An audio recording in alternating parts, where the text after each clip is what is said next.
What's good, y'all? Welcome back to ImMakevelli. I'm finally back from Chicago. I wasn't able to watch Germany versus USA, sadly, but I did hear the great news off the grapevine that the GOAT has struck again. Bro, it just goes from me watching USA versus South Sudan, LeBron turning back the clock, making me feel like I was watching 2013, 2014, 2015 LeBron all over again, bro. Just not putting the team on his back, not putting the city on his back, putting the whole USA as a country on his back. Like, come on now, bro. Come on now, bro. And then he did it again versus Germany. And I wasn't even able to react to it because I was in fucking Chicago, bro. But hey, man, the reason why I be in Chicago for my job is literally like I be in Chicago for a week, then I be home for a week, then I be in Chicago for a week, then I be home for a week. But all that shit's finna come to an end, bro. I'm home Friday, Saturday, and Sunday evening. Sunday night, I'm gonna be back in Chicago until Friday. So what's Sunday? Today's the 26th. So Sunday's the 28th.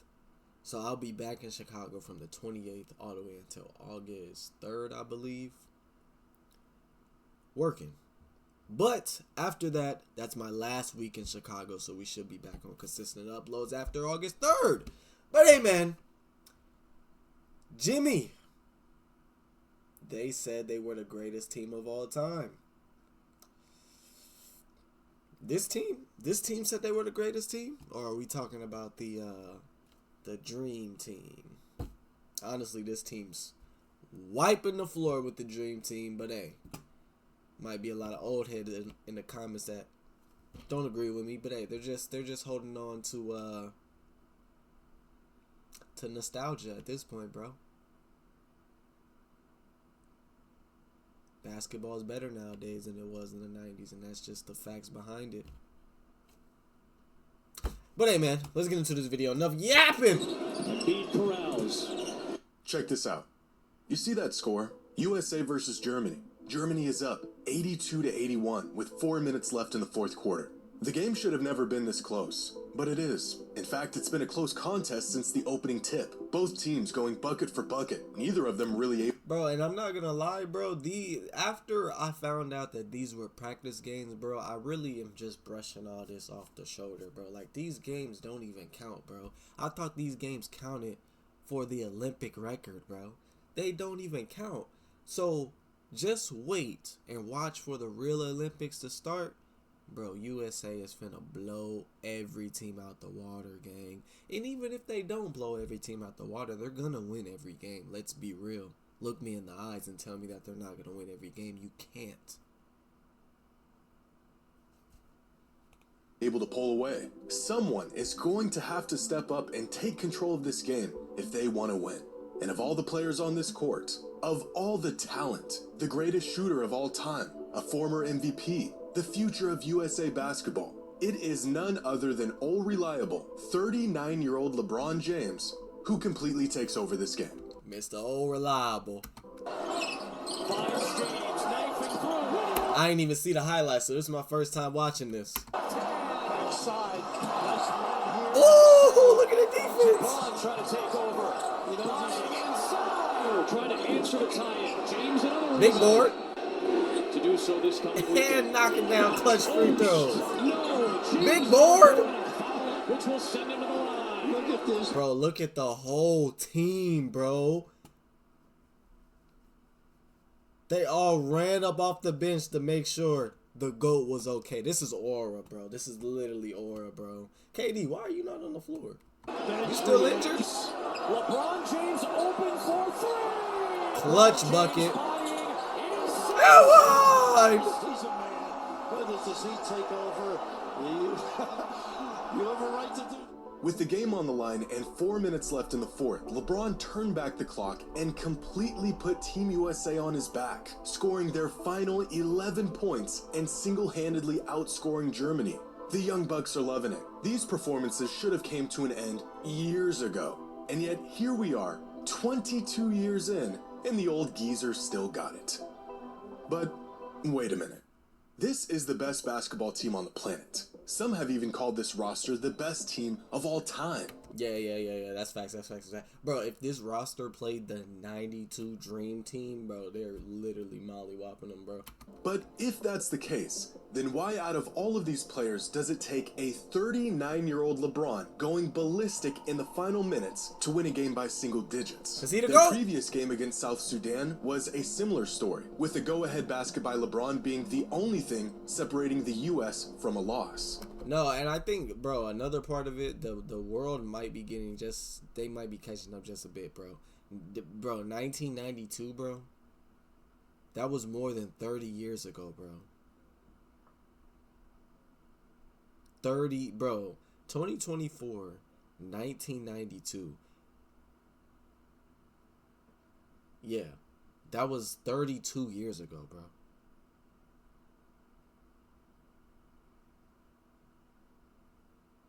I think my uncle is 32, bro.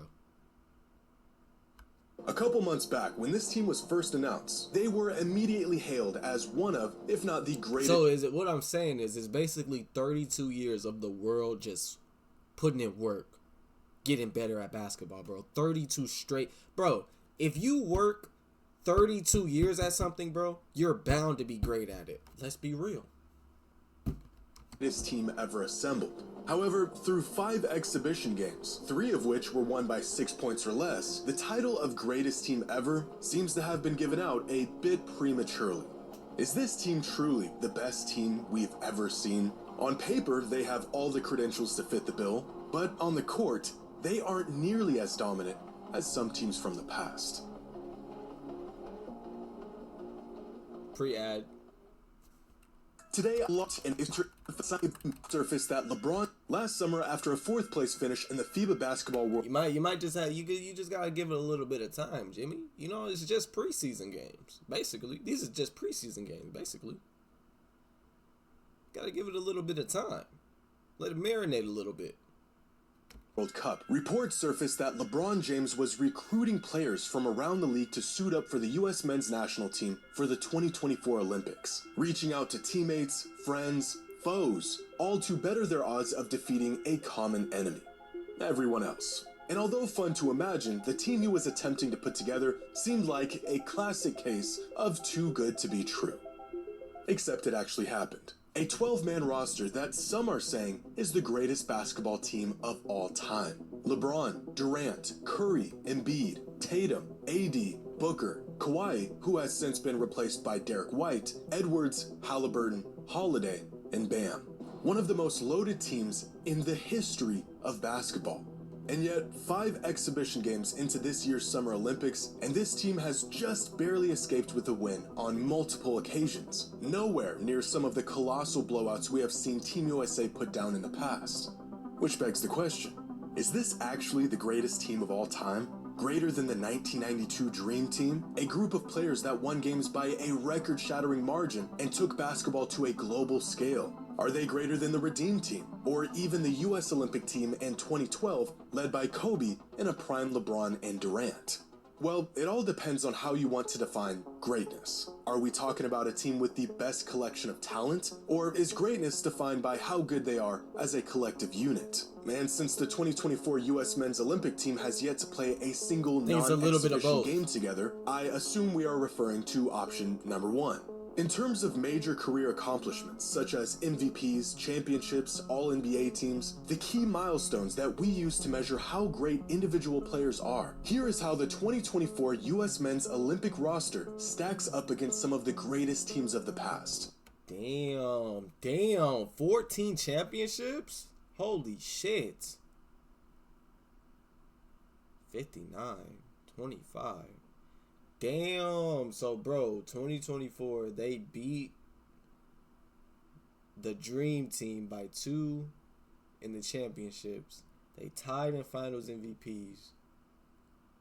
Dream Team has more MVPs. They have more defensive players. They have more All-NBA, less All-Defensive. So, it's really 1.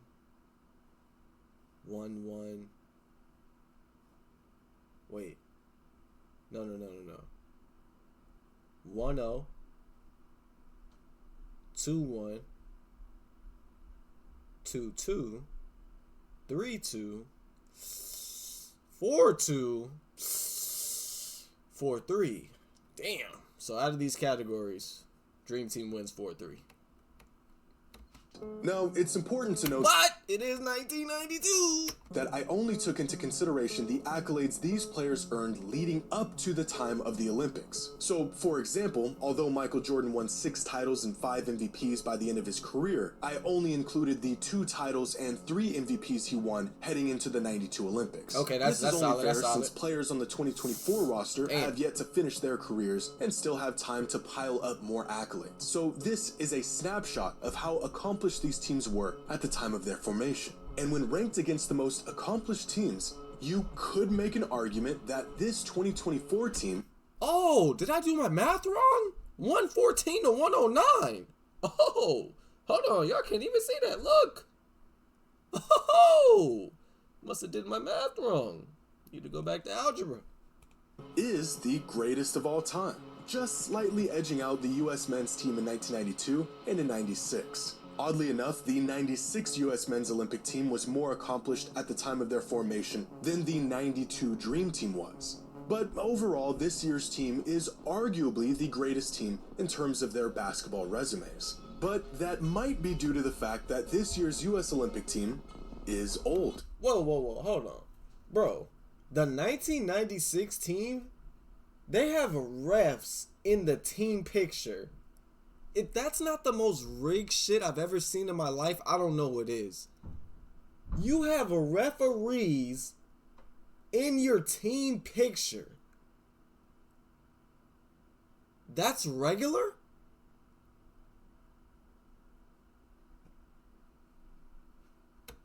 By the 92 Olympics, Larry Bird had already played his last NBA season. His back was completely toast, and he was the oldest player on the team by a considerable margin.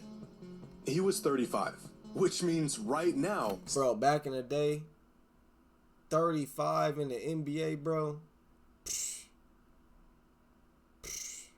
Boy, you could boy, I know Larry was probably struggling running up and down that floor.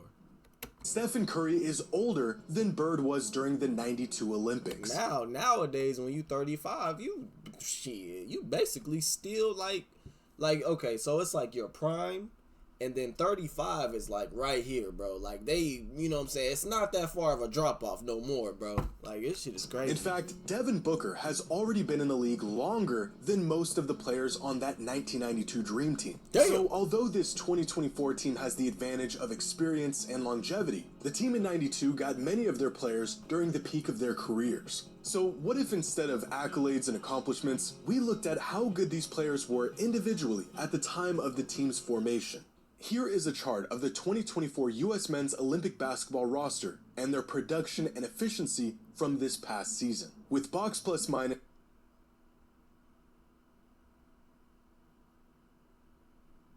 Y'all see where Embiid is? I'm not blind, am I?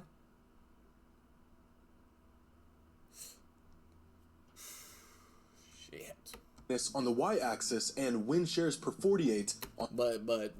But when I said Embiid was the best player on the team, nigga said I was bugging. Look at where he is and look at where everyone else is. Numbers never lie. On the x-axis. Now, a few things jump out here. Tyrese Halliburton has been considered one of the weaker links on this roster, but he was actually one of the better players on this team throughout the regular season. LeBron James is really old and still really good, and Joel Embiid's spot is a quick reminder that if it weren't for a season-ending injury this past year, the man might be a back-to-back MVP right now. And now for some context, here is the 2012 US Olympic team and their advanced numbers in the season leading up to the Olympics. LeBron was the best player on this team, followed by Chris Paul and Kevin Durant. They also had a veteran Kobe Bryant and Olympic Melo. And statistically, you can make an argument that the individual players on this team were better than the players on the 2024 team. The 2008 Redeem team was relatively young and inexperienced in the international realm, with LeBron James leading the way coming off of his 5th season in the league, a young Chris Paul entering his prime, and MVP Kobe Bryant. But overall, this team probably wasn't as good as the US roster this year. 1996, however, is one of the more underrated teams ever assembled, with a ton of 90s greats like Pippen, Gary Payton, Reggie Miller, and of course, the greatest front court lineup the world has ever seen. Featuring David Robinson, Hakeem Olajuwon, Shaquille O'Neal, Charles Barkley, and Karl Malone. This team was experienced. They were all still in their prime, and as a whole, they were better than this year's team. Which leads us to the 1996. Why didn't Michael Jordan play on this team? This team was experienced. Am I blind? Yeah, why didn't Michael Jordan play on this team? 1996. Did he retire? Or am I tweaking? Bro, y'all can't blame me for this, bro. I wasn't born in 1996, bro. They were all still in their prime, and as a whole, they were better than this year's team. Which leads us to the 1992 Dream Team, who are still on a completely different level from any other team before and since their inception. Because here's Michael Jordan, here's David Robinson, Magic Johnson, Drexler, Stockton, Barkley, and the rest of the team. Damn! And now we have a better picture of just how good this 92 Dream Team was. The 1992 U.S. Men's Olympic team was so good that Anthony Edwards in 2024 was statistically worse than every single player on the 92 Dream Team. Worse than Mullen? What? Chris Mullen was hooping like that? What? Outside of Christian Laettner, who hadn't even played a single minute in the NBA up to that point. Now, you may be thinking that these stats of the players in 1992 might just be inflated, or possibly a miscalculation. How is there so many all-time great players at their peak in the NBA in 92? And where are all of these players today? Bro, you know what? It's probably because they all had their own team. You know what I'm saying? Nigga, like, in today's game, bro, if you give a nigga like... If you give a nigga like Cam Thomas his own team, the nigga might average 27 points a game. Real shit. Well, they're playing for other countries. Because here's Nikola Jokic, here's Luka Doncic, here's Giannis, and here's Shai Gilgeous-Alexander. So in terms of that's the product of niggas in other countries putting in work for 32 plus years. Individual dominance. The 92 Dream Team would be like having this 2024 roster without some of their relatively weaker links and the addition of Luka, Jokic, Giannis, and SGA. That is how good the Dream Team was. And I don't know if we will ever see one single team as good as this 1992 US Men's Olympic team was ever again. In 1992, basketball was a sport dominated almost exclusively by American players. The NBA, and by default the entire world, revolved around players from the US. There was, of course, exceptions to this. Among the elite foreign players of the early 90s... Bro, you know what's crazy? The 92 team versus 2024 team, bro. The 92 team got no spacing, bro. There's no shooters on the floor, bro. There's no shooters, bro. The 2024 team is running them niggas off the floor, bro.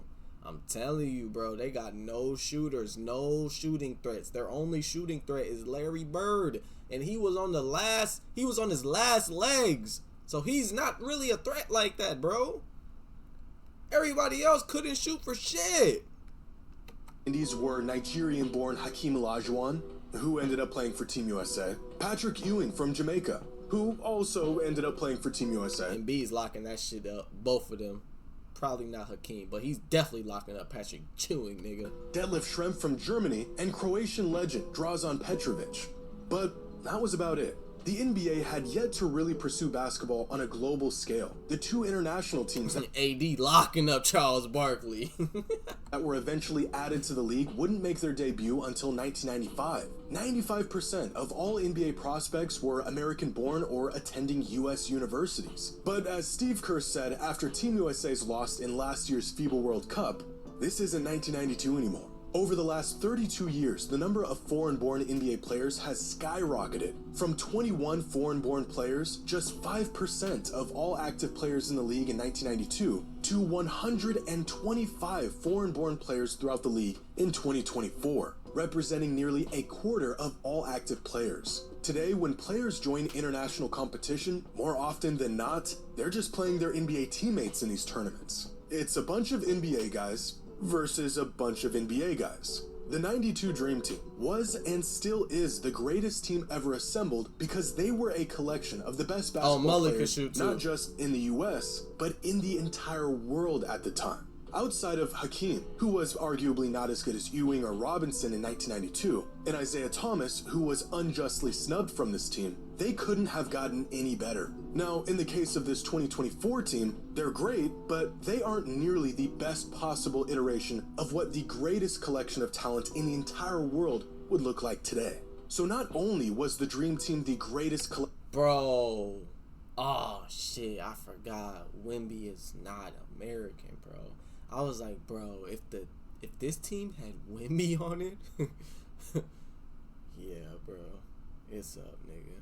Collection of talent in the history of basketball. Nearly all of the players on the Dream Team were at the peak of their powers, but they were also eviscerating teams. More legendary than this 92 roster and the dominance of their individual players, the Dream Team was crushing their opponents. In Game 1 of group play, the Dream Team scored 116 points while holding their opponent to just 48. In the semifinals, the Dream Team beat a really good Lithuania team by 51 points. Damn. If you want to know just how outmatched these countries were, look no further than the guy who just threw in the towel and just started snapping pictures of the Dream Team while the game was still going on. And in the gold medal game against Bro, that is probably...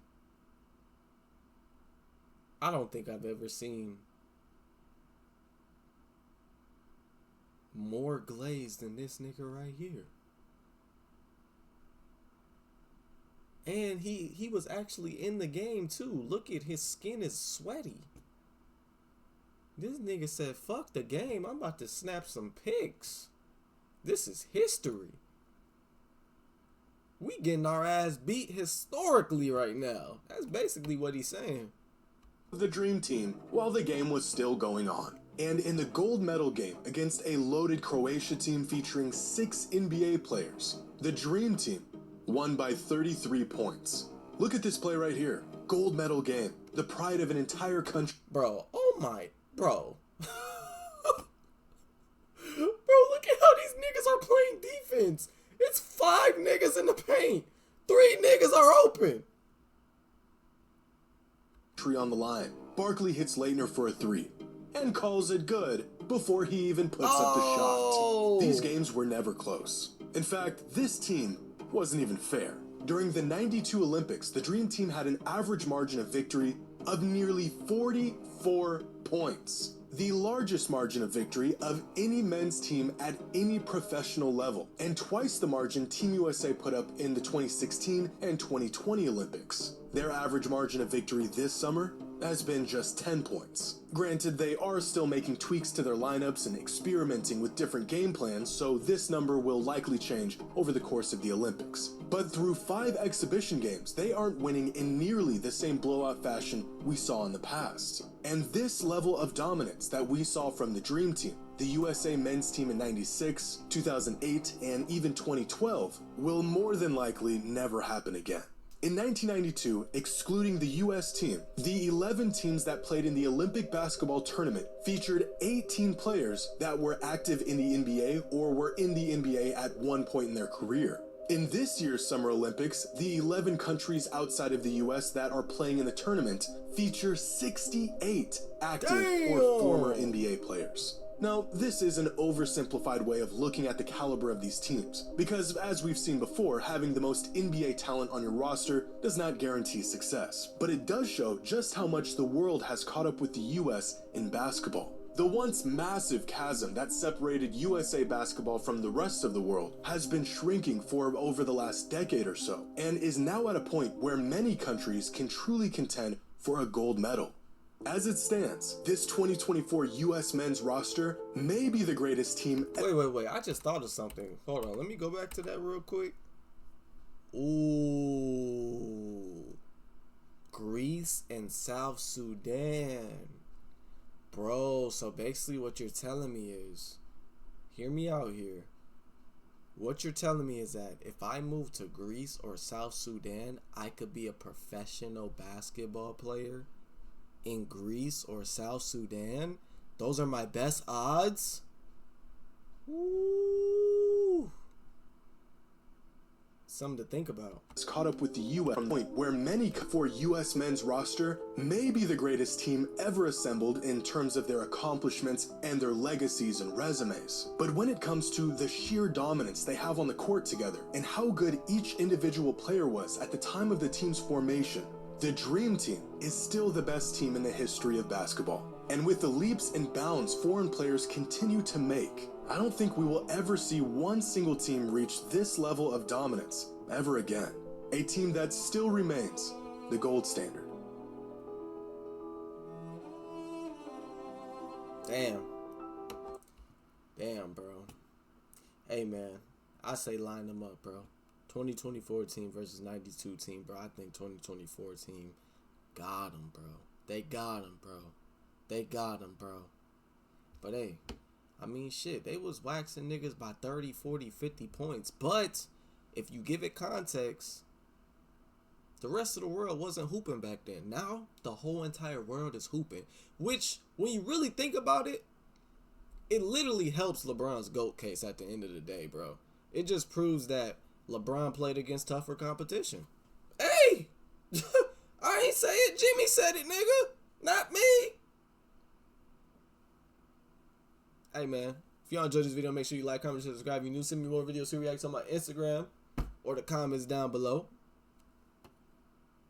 Roll the 10K.